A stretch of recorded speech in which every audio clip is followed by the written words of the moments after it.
Ladies and gentlemen, I'm going to tell you a story that I think will be vastly different than anything you've ever heard before. You know, we have a tremendous amount of arguing in this country between Democrats and Republicans, between liberals and conservatives, between radical leftists and radical rightists, most of whom all agree that we do have problems. They're not sure what the problems are. And a lot of people don't like to think that somebody else outside of their own group might have some valid ideas. It's a little bit like when you're a kid and you choose up sides on the playground to play a basketball game. Your side is the good guys and the other side is the bad guys, and somehow you have moral superiority and the other side is totally evil. What we are going to describe today really goes across all political and ideological lines. So I say most people believe there is something dramatically wrong in this country, but they're not sure what it is. Now, what I'm going to try to do with this talk is to try to put this thing together in a sequence so that it will all make sense to you. Now, what I have done is not make a bunch of brilliant new discoveries in this material that I'm giving to you. Most of the things that I talk about are readily verifiable at any large library, but they're scattered throughout the library. What I have done is put these events in the sequence which I believe most accurately reveals their true meaning and importance in American history. So a lot of people are aware of various individual things that are going on in this country and the things that I'll be talking about, but they didn't put them together in the right sequence. Now, I used to be a high school history teacher. Believe me, I did not put these things together in their proper sequence, although I was aware of many of these things, not all of them, but most people who've studied history are aware of a lot of these things, but they never put them together in their proper sequence. There are really only two theories of history. Either things happen because nobody wants them to happen, they just happen anyway, or the important events which shape our national destinies happen because somebody wants them to happen. Now, if you want to be socially and intellectually acceptable, you must believe that everything happens by accident. We are supposed to believe that events happen because there are some mysterious tides of history which propel men and events into happening and nobody ever wanted them to happen. I don't think what we're dealing with here is accumulated accident. I don't think that when our government stumbles from one blunder to another and keeps repeating those same blunders for administration after administration, that it can all be accidental. If you look at the consequences, it's not accidental, it's brilliant planning.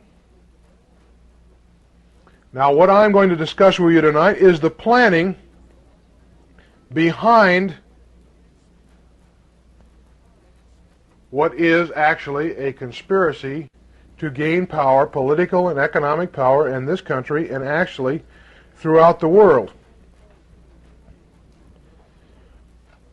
What I'm going to try to tell you tonight is something that is generally known as the Communist Conspiracy, and those are trigger words, is not run out of Moscow or Beijing. It's run out of New York, London, and Paris. And the outline that I'm going to give to you is not a theory which I created or hold. It is a network about which I have knowledge gained not only from extensive study, but also from talking to retired military intelligence officers and former congressional investigators. There are really several thousand people in this country and many thousand around the world that know a great deal about this conspiracy. I'm going to try to convince you that communism is just an arm of a much bigger conspiracy. Everybody knows that a man named Adolf Hitler lived. Nobody disputes that. Adolf Hitler was a man raised in poverty, high school dropout, but a man with a tremendous emotional drive to rule others, to conquer the world. And we know this man sat up in a cold garret and wrote down exactly what he planned to do. And nobody disputes that. Nobody disputes the fact that Lenin lived. Lenin was another man from extremely modest background, largely self-educated, but a man who also had a fantastic drive for power over others. And we know that he sat up in dark, dank garrets in Switzerland and poured out onto paper his plans for achieving that kind of power. Now,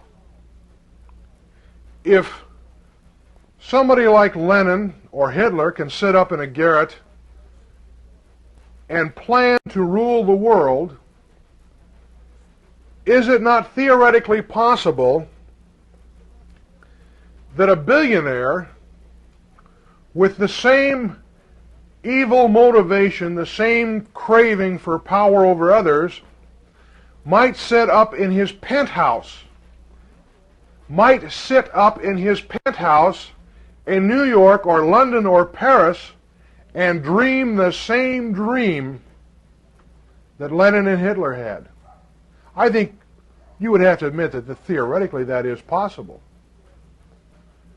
We know that down through the ages there have been men like Alexander the Great and Caesar and people who had this lust for power. One reason why it is extremely difficult for the average American to believe that in this modern day and age there would be people with a similar motivation is the fact that the average person does not lust for power over his fellow human beings.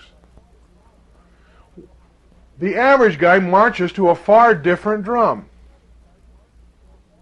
What does the average person want? He wants to be successful in his chosen profession. He wants to be financially comfortable, wants to be able to take a vacation every year, wants to provide for his family in sickness and in health. He does not lust for power over other human beings. And it is very difficult for him to comprehend the fact that there are those who do have that lust for power. People who are egomaniacs, who think that they have the right to control the destinies of others.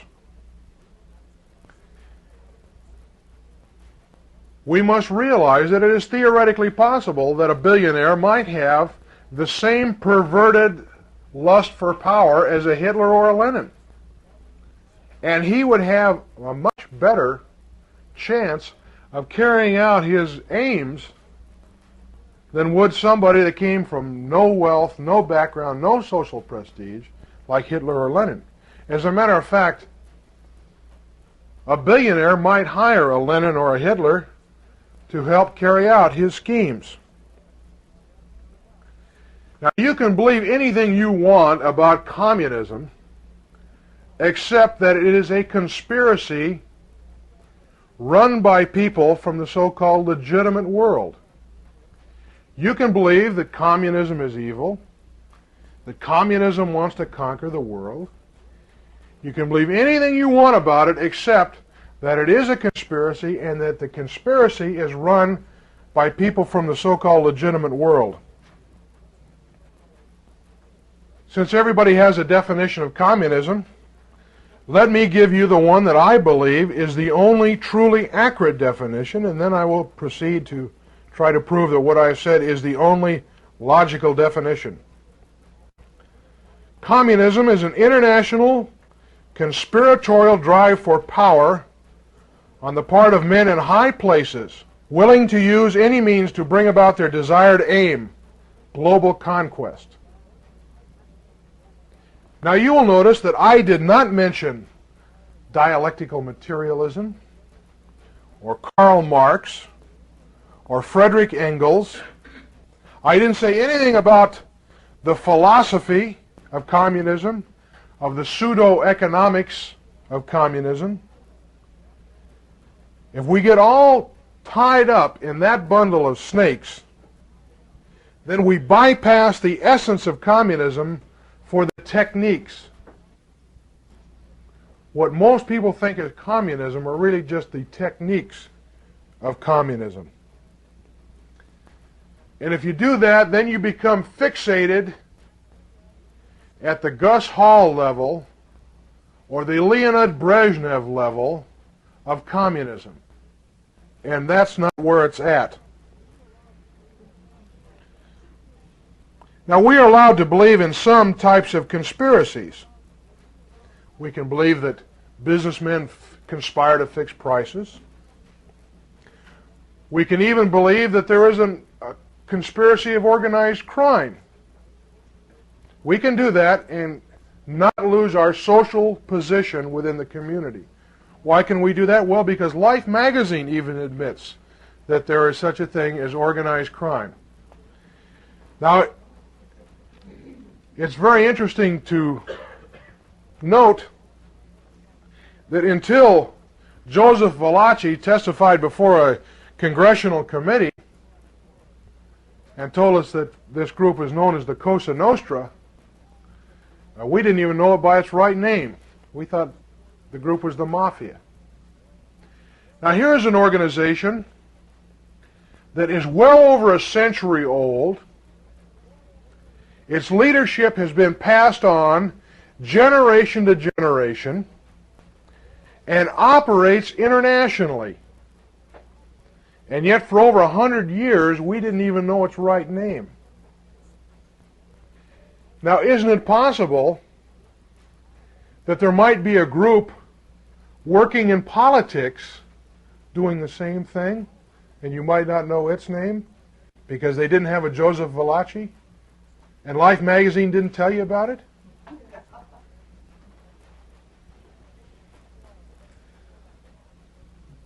Let's draw another comparison with the Mafia. Most Mafia leaders had no education. They were born in slums. They got to the top of the crime anthill because they were vicious, they were ruthless, and they were cunning. Now, what if the same type of grasping personality existed in somebody who was born into a patrician family of extreme wealth?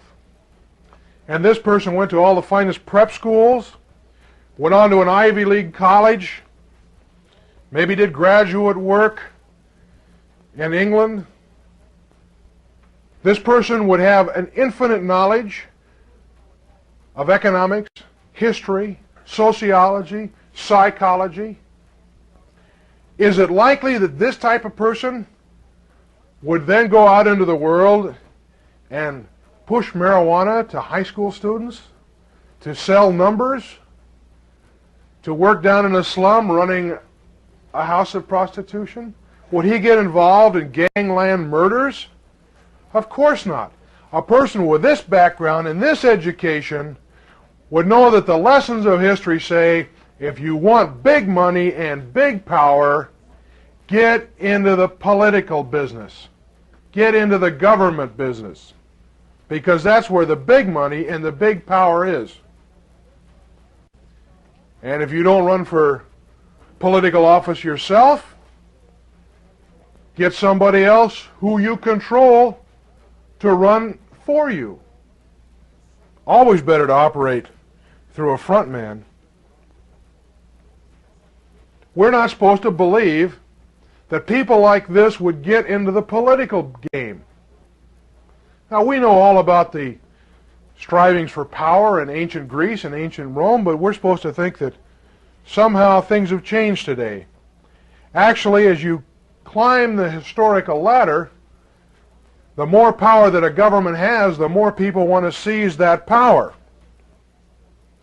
Now, there are two facets of conspirators that we must remember. Two things they have to have in common. One is they have to be consummate liars. You can't get away with it unless you are a tremendous liar. Your success is going to be predicated on your ability to lie. Secondly, all conspirators are planners. Careful, meticulous planners. They have to be. You have to know where you're going.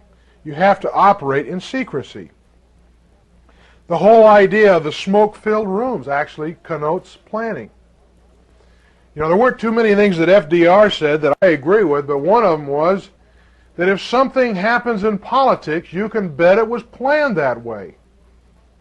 And I think he's a man who probably knew what he was talking about on that subject. Now, we have defined communism as a tyranny of power seekers, and their most powerful weapon is the big lie. There are two major lies of communism from which all others spring. There's lots of lies of communism, but there's two main ones. All others are derivative from those. The first lie is that communism is inevitable. The second lie is that communism is a movement of the downtrodden masses rising up against exploiting bosses. Marx said, the communists of the world must work to establish socialism, the dictatorship of the proletariat. We can't have communism until we have socialism. Now you go hear any communist speaker on a college campus, you go down to any official Communist Party bookstore and you look at their literature, or you listen to their speakers. They never talk about bringing communism to the United States. They always say we must finish the socialization of the United States. All communists work for socialism.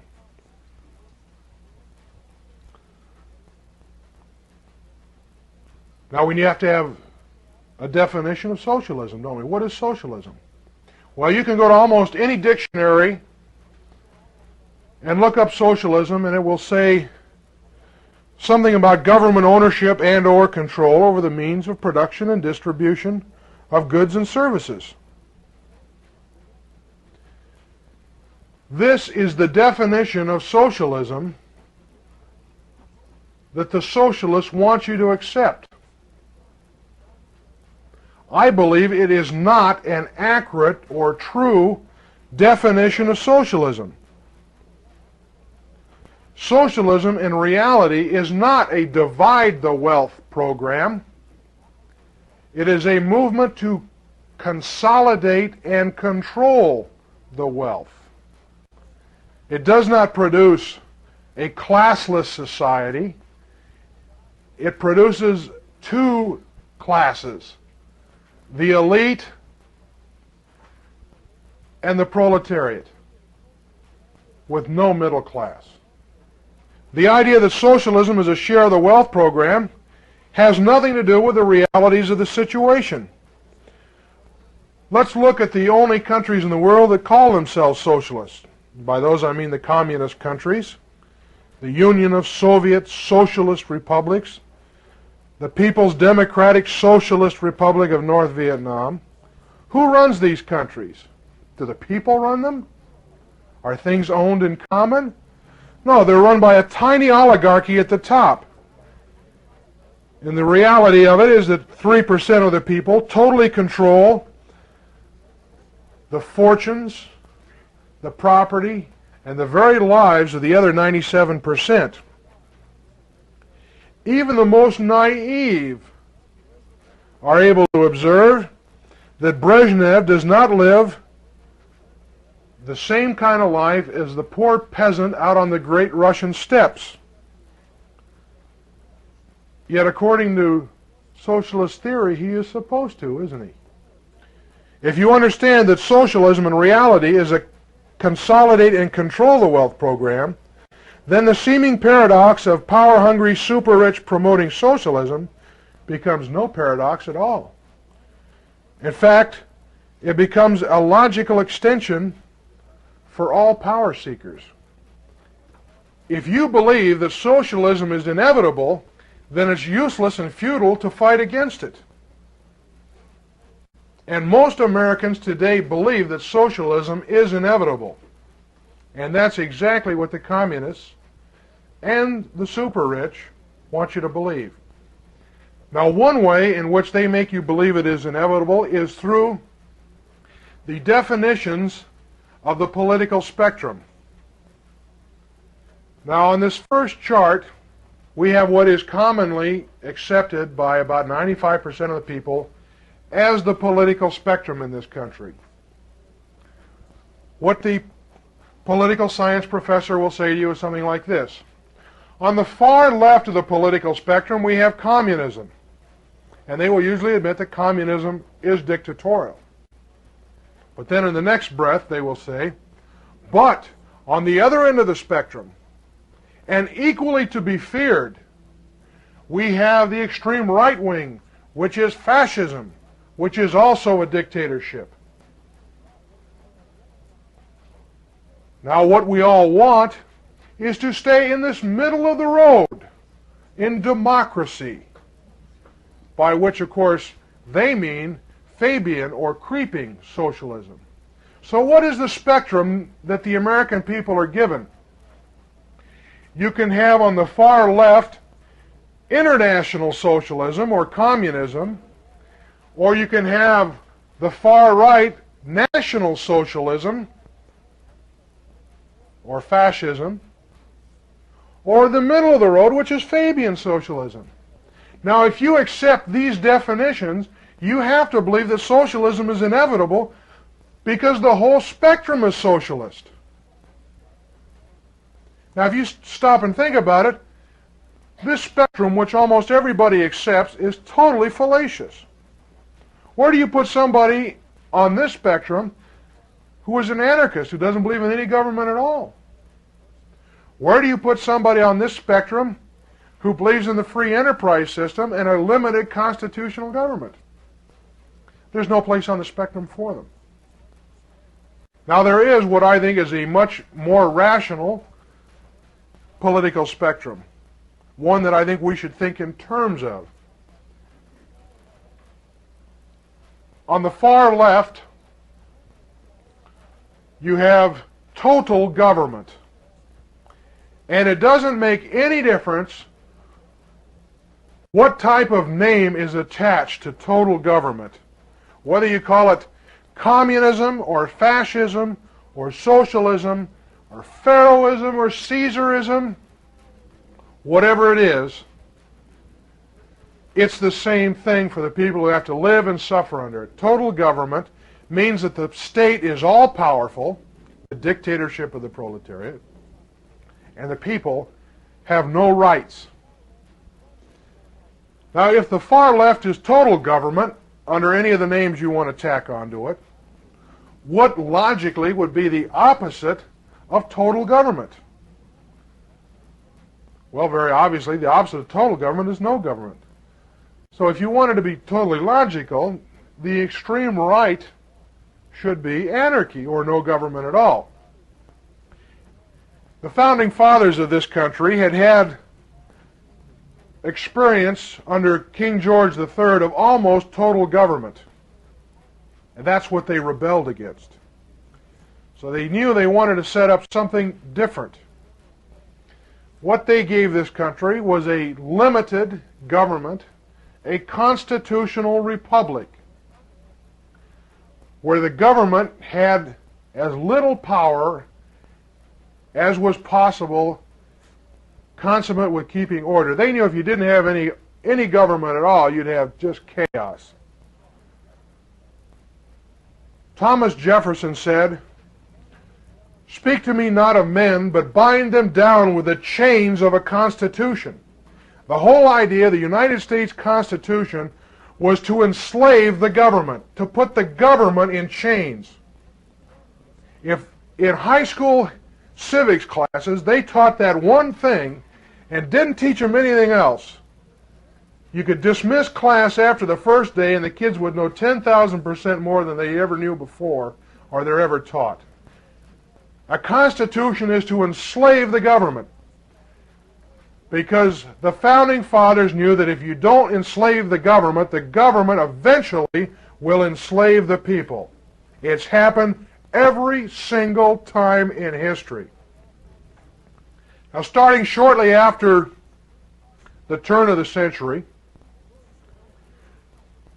we burst those chains of the Constitution, and we have been moving leftward across this political spectrum ever since, more and more towards total government, and we are getting very close to total government today.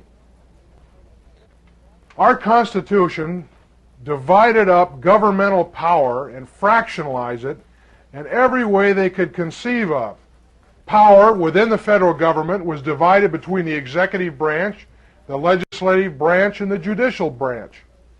Other powers were given to the states, which further subdivided the power among courts, city government, and county government. And there were many facets of our life that our founding fathers believed were so important they didn't want the politicians to get their hands on them. Such things as education, the local police, charity, business, and to a large degree even finance and labor. Now what has happened is, since we have burst these chains of the Constitution, all of these independent sectors that we had originally, all these divided powers, have now been brought together, like bringing together all the strands of wheat in a wheat field so that they all come together at the top. Now, whatever facet of our life you're dealing with, whether it is labor, finance, business, the legislative branch, the judicial branch, the states, counties, cities, charity, police, education, all is being put under the control of the executive branch of the federal government. This is the power pinnacle at the executive level. Now, if you don't remember anything from this talk, please remember what I'm about to tell you now. Under a constitutional republic, it is absolutely impossible to have a dictatorship. The reason is that no person can get his hands on enough power to be a dictator. Under the form that we are rapidly arriving at in this country, where everything is under the executive branch, you can't avoid a dictator. A dictator becomes inevitable. As Lord Acton said, power tends to corrupt, and absolute power corrupts absolutely. We're putting absolute power in the executive branch of the federal government. Now let's say that you and I were conspirators and we wanted to take over the country, and we knew you have to take over the country, you have to control the government. Under a constitutional republic, there's no way you could gain control of the government. Here, when all power is in the executive branch of the government, you only have to control one man, don't you? And you gain virtual de facto control of every other facet of American life. Now, under a constitutional republic, there's only one type of economic system that is possible, and that is the competitive free enterprise system, because the Constitution didn't give the government power to set up a fascist or socialist communist government. All other forms of government all collectivist forms of government require more power in the government than our founding fathers gave the United States government in the Constitution. You know, often students will say to you in sort of sneering terms, well, I suppose you believe that God created the free enterprise system. And they'll say to you, you know, the free enterprise system isn't mentioned in the Constitution. They're right, it is not mentioned in the Constitution, but it is the only possible system under a constitutional republic. The only possible economic system where you have all power in the executive is a form of socialism. Whether you call it fascism or Nazism or communism, whatever you call it, the bureaucrats at the top are going to dictate who produces what and how much you get paid. You can't have a dictatorship without wage and price controls, and you can't have a free country with them. Every dictatorship in the history of the world has wage and price controls. If you think that remark is pointed, it is. But when you go down to your corner banker and you borrow money from him for your business, he then gains a voice in how that business is run, doesn't he? He may even get a seat on the board of directors. And when you have this situation, when you're loaning money to the king or the premier or whatever he happens to be called, you can ask for certain favors. And there was one favor above all that the Rothschilds and their fellow international bankers in Europe wanted from the king. That was a monopoly on the issuing of money. They wanted control over the central banks of these countries. Because if you control the central bank of one country, you can become fabulously wealthy. If you control the central banks of a number of countries, the profits you can make are absolutely fantastic. The Rothschilds did gain control of the central banks in Europe. Most people would assume, for instance, that the Bank of England was owned by the English government. It wasn't. It was privately owned. The Bank of France was privately owned. The Bank of Germany was privately owned. The Bank of Italy was privately owned. The Bank of Holland was privately owned. Now, during the 19th century, there was a young country across the Atlantic Ocean that was becoming very powerful economically. And the Rothschilds wanted to have that same kind of monopoly control over a central bank in the United States that they enjoyed in European countries. The Rothschilds and their allies wanted control of a central bank in the United States. Now, if you remember from your history, the United States Central Bank, the Bank of the United States, was killed by Andrew Jackson in 1837. Now, I majored in history in college, and I took all the high school courses and all kinds of college courses and postgraduate courses, and I must have studied that Bank of the United States, you know, Biddle's Bank and the thing with Jackson. I studied that over and over and over again. I never understood what it was about. And I don't think anybody else does either. It was simply a grab for power by private international bankers over the money supply of the United States. The Federal Reserve was created in 1913. The Federal Reserve allowed the government to go in debt. The national debt in 1913, over 100 and some years of existence of the United States government, was $1 billion. We'd had the War of 1812, we'd had the war with Mexico, we'd had the tremendously expensive Civil War, we'd had the Spanish-American War, and yet the total debt of this country was $1 billion. The international bankers were not making much money off the United States of America. Before Woodrow Wilson left office, the national debt had increased 800%. We are now paying about $24 to $25 billion a year just in interest on the national debt. That's the third largest item in the federal budget. And within a very few years, that's going to be $30 billion and $40 billion and $50 billion a year just on the debt. So now the conspirators, the Rothschilds, the Rockefellers, and their allies, had a mechanism to run the debt up.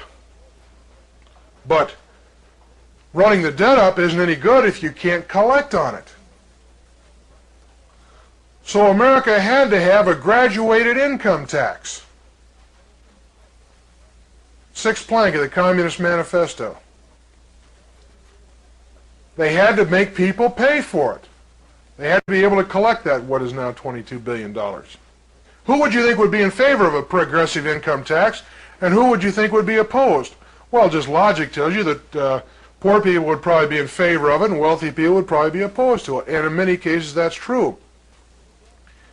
But the man who introduced the progressive income tax law into the United States Senate was Nelson Aldrich, the floor man for J.P. Morgan and John D. Rockefeller. I said, well, that doesn't make sense. After all, since they were the richest guys in the country, wouldn't they have to pay the taxes on a progressive income tax? Well, they'd thought of that part of it too. Even before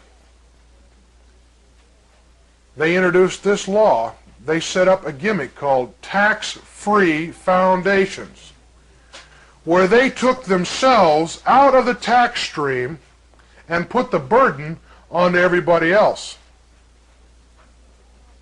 Now, if you can do that, you get to compound your wealth tax-free.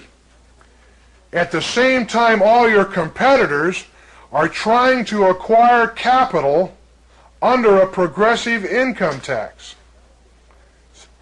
Remember, socialism is not divide the wealth, it's consolidate and control the wealth.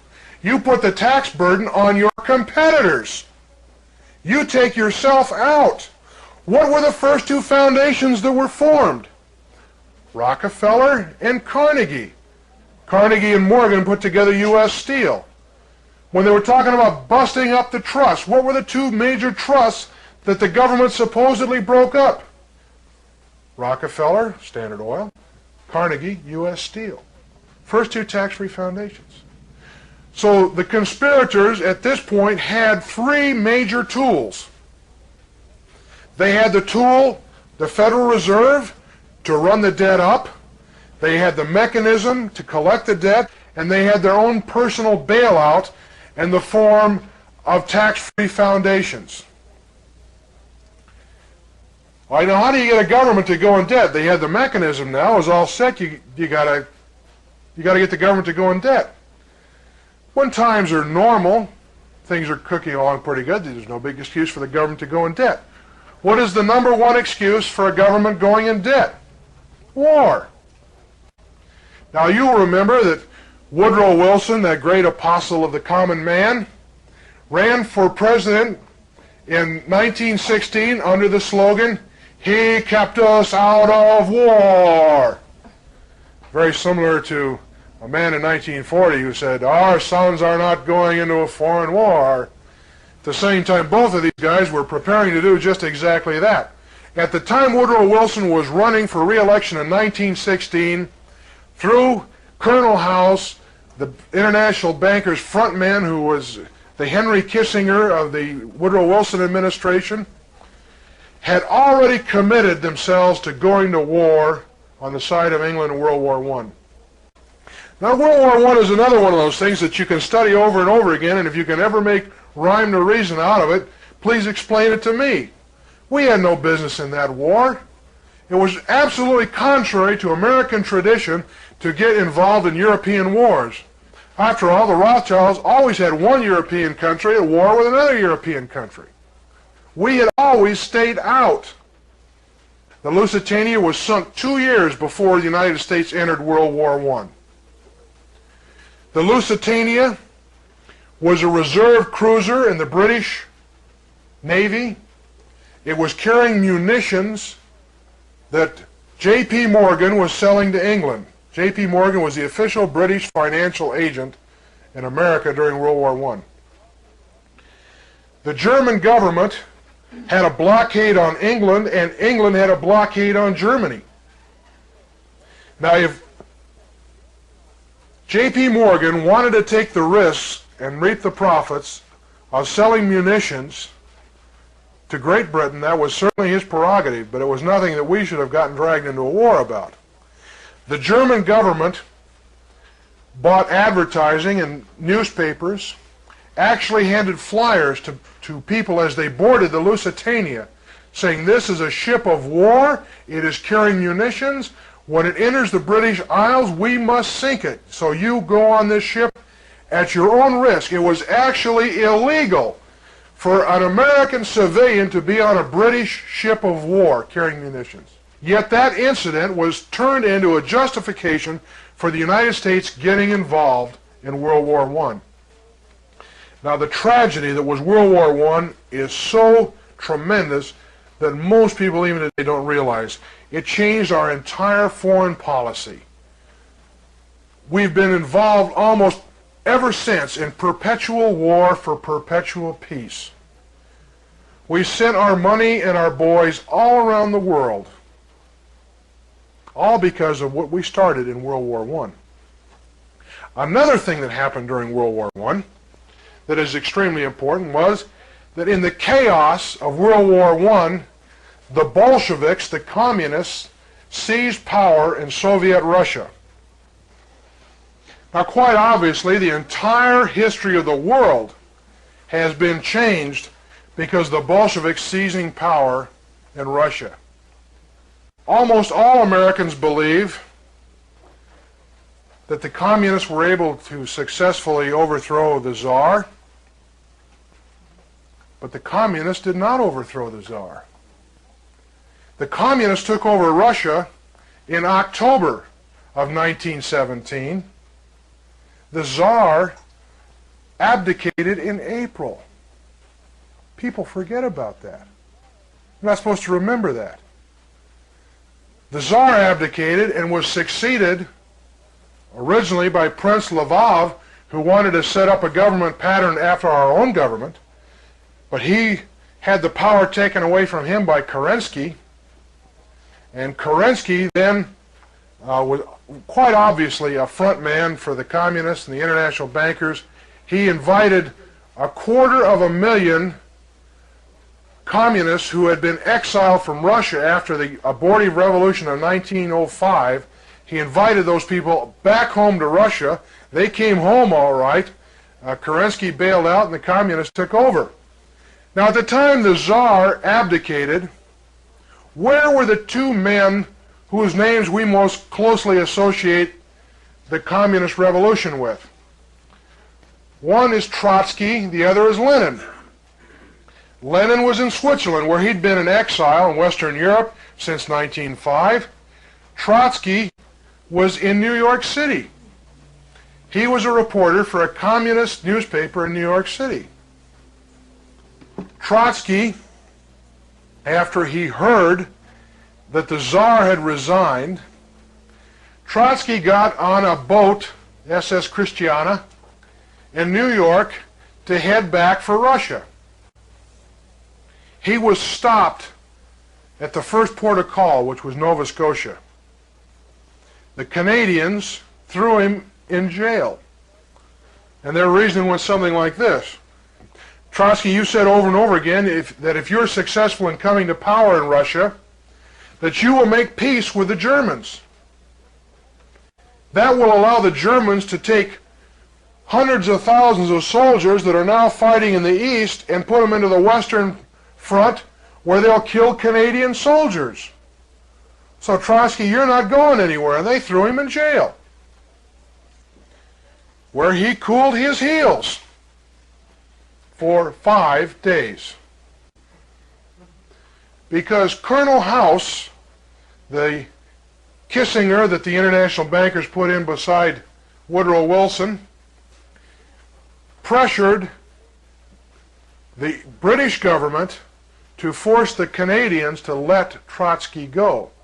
So Trotsky and his 274 other revolutionaries from New York City, along with considerable amounts of money, went back to Russia.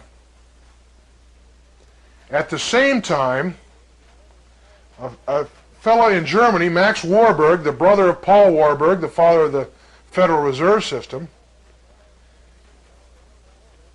sent Lenin, along with $6 million in gold, across Europe at war from Switzerland back to Russia. Trotsky and Lenin joined up and overthrew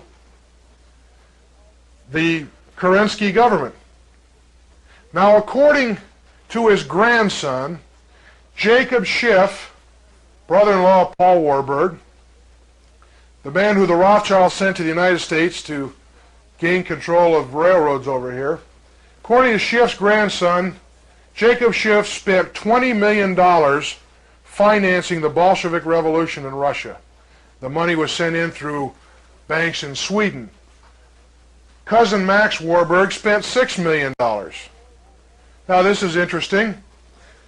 Paul Warburg is now running the Federal Reserve of the United States, financing the World War I for the American side. His brother Max Warburg has the exact same position in Germany. Max Warburg sends Lenin with money to Russia. His father-in-law, Jacob Schiff, sends Trotsky with $20 million to Russia, where they joined up. Almost every American believes that the communists were successful in Russia because they were able to mobilize behind them the downtrodden masses against the exploiting czar. Nothing could be further from the truth. The downtrodden masses did not call Trotsky and Lenin back. Some of the richest and most powerful men in the world sent them in. And they didn't rally the masses, but with this money they were able to buy up enough soldiers and bribe enough officials that through cunning and trickery and deceit they were able to take over Russia and set up a Bolshevist state. Now, there were other people involved in financing the Bolshevik Revolution. This story has been pretty well known for a long time. Well known to military intelligence at the time. The fact that Warburg and Schiff were involved financing Trotsky. Recently, evidence has come up to show that also involved in financing Lenin and Trotsky were J.P. Morgan and Company in New York, Alfred Milner, who was the Rothschild representative in England. He actually, Alfred Milner, served as a bagman and took money into Russia to pay off the people they were bribing. So here we have a movement, communism, which we are told is a movement of the downtrodden masses to take away the wealth of the super rich, and we find out it's the super rich who are bankrolling the whole affair. What it amounts to is that for somewhere in the neighborhood of about $30 million, these people bought themselves a geographic homeland for their conspiracy. They bought themselves a wedge to use against the West. And they bought a tremendous piece of real estate complete with mineral rights. Now today you can't even buy a big building in downtown Los Angeles for $30 million. They bought themselves a whole country.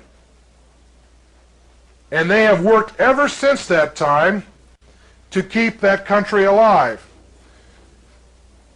Lenin, during the 1920s, established what he called the new economic policy. He invited the Harrimans, the Rockefellers, and the Vanderlips, these same people, back into Russia to develop the economy of Russia.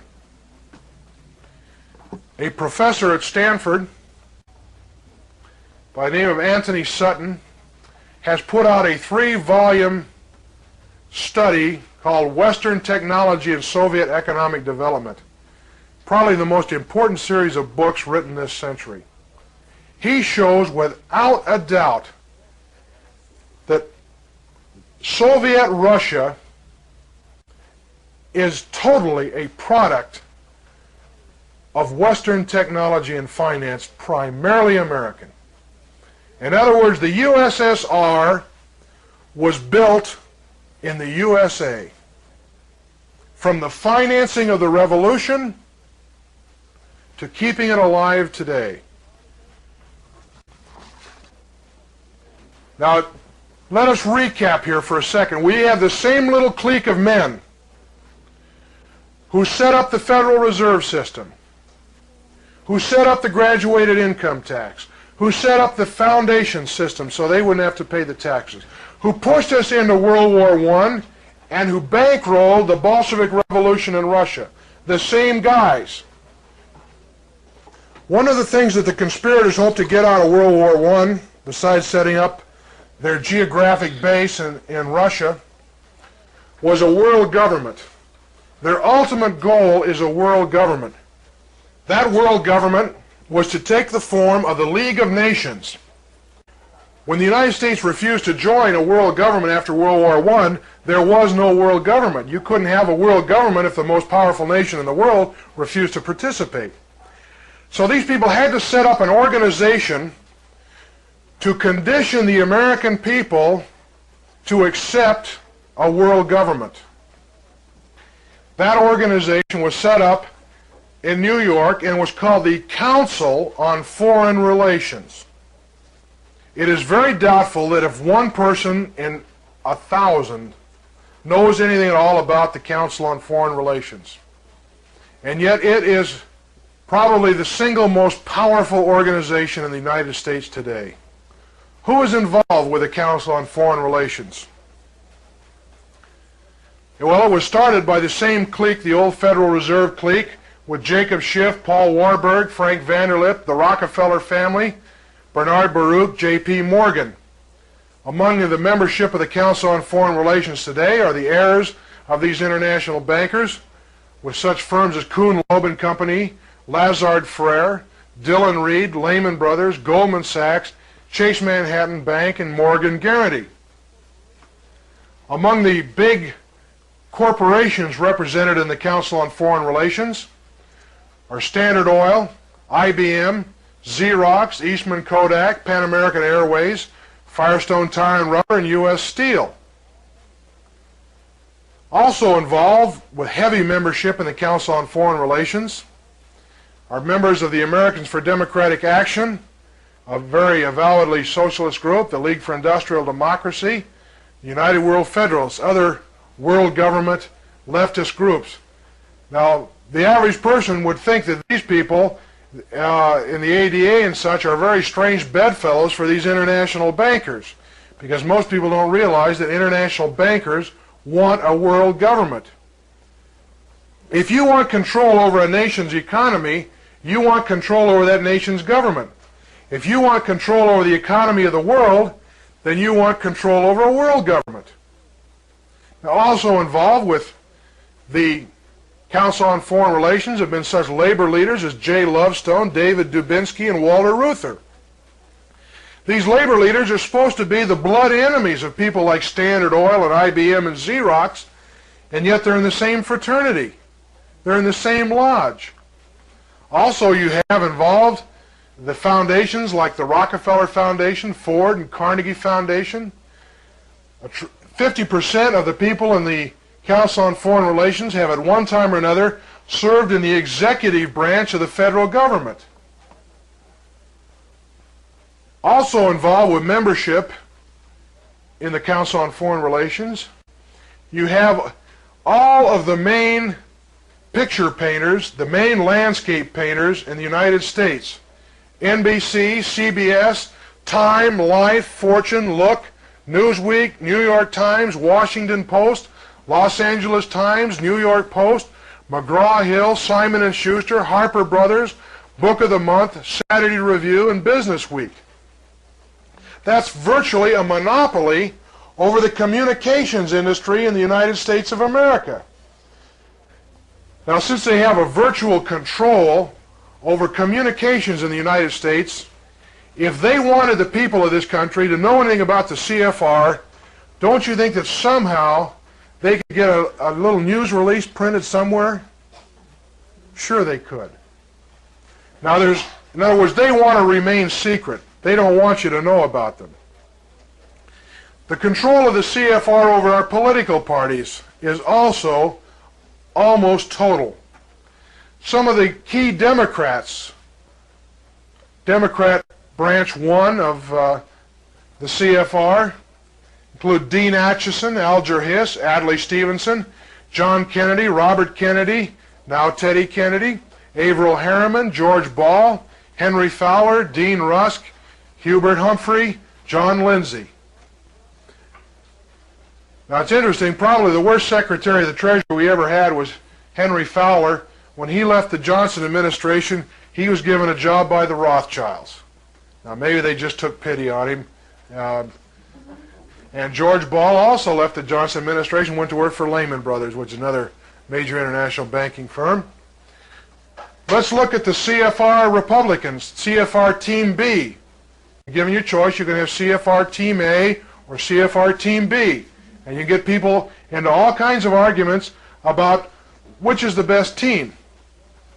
The CFR Republican team has included Dwight Eisenhower, John Foster Dulles, Thomas E. Dewey, Jacob Javits, Paul Hoffman, Robert McNamara, John Gardner, Henry Cabot Lodge, and as you might guess, more Rockefellers than you can shake a stick at. Such members of the Nixon administration as Elliot Richardson, Arthur Burns, Henry Kissinger, and Richard Nixon himself. When Richard Nixon was running for President of the United States, he told Congressman John Ashbrook that the first thing he was going to do when he was elected was get rid of the CFR internationalists in the government. What did he do? He appointed as the virtual assistant president of the United States Henry Kissinger, who was on the paid staff of the Council on Foreign Relations and was Nelson Rockefeller's chief advisor on foreign policy affairs. Richard Nixon appointed 112 members of the Council on Foreign Relations to high jobs in his administration. Now, the goal, remember, the goal of the CFR, very simply stated, is this. It's to eliminate the United States. The United States is a sovereign government. If you're going to put it in a world government, then you abolish the United States. It's as simple as that. What we have is a two-party system, Team A of the CFR and Team B of the CFR. Now, the grassroots Republicans and the grassroots Democrats are usually very different.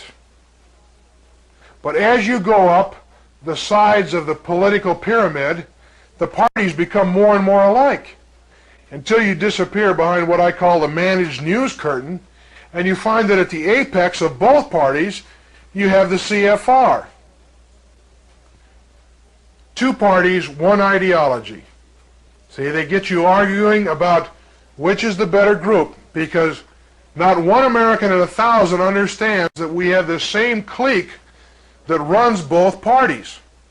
And until Americans understand that, they're going to keep going through the same confusion of throwing the group that's in out and getting the same thing when they replace them.